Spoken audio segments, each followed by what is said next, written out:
നമസ്കാരം.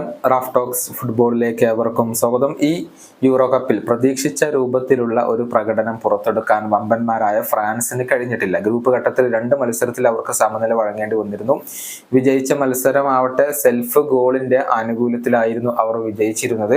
ഗ്രൂപ്പിൽ 2ാം സ്ഥാനത്താണ് ഫ്രാൻസ് ഫിനിഷ് ചെയ്തിട്ടുള്ളത്.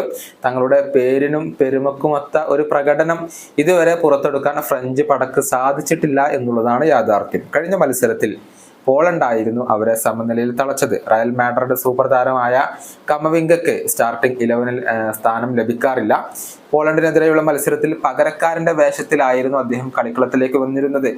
മത്സരത്തിനിടയിൽ പലതവണ അദ്ദേഹം വഴുതി വീഴുകയും ചെയ്തിരുന്നു. ഇത് ഫ്രഞ്ച് പരിശീലകനായ ദിദിയർ ദശാംസിനെ ദേഷ്യം പ്രകടിപ്പിച്ചിരുന്നു.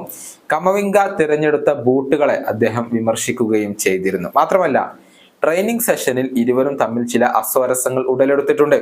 പല സമയത്തും കമവിംഗയോട് ദശാംസ് ദേഷ്യം പ്രകടിപ്പിച്ചിരുന്നു.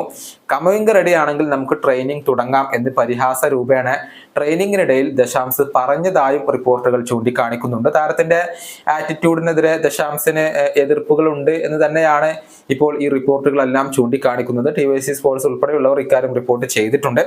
ഏതായാലും രണ്ടുപേരും തമ്മിൽ ചില അഭിപ്രായ വ്യത്യാസങ്ങൾ നിലനിൽക്കുന്നുണ്ട് എന്നുള്ളത് വ്യക്തമാണ്. അടുത്ത പ്രീ ക്വാർട്ടർ പോരാട്ടത്തിന് വേണ്ടിയുള്ള തയ്യാറെടുപ്പുകളിലാണ് നിലവിൽ ഫ്രഞ്ച് ടീം ഉള്ളത്. എതിരാളികൾ ബെൽജിയമാണ്. വരുന്ന ജൂലൈ 1-ാം തീയതി രാത്രി ഇന്ത്യൻ സമയം 9:30 നമുക്ക് ഈ ഒരു പോരാട്ടം കാണാൻ സാധിക്കുക. ഈ വീഡിയോയുടെ അവസാനിപ്പിക്കുന്നു. കാണാം.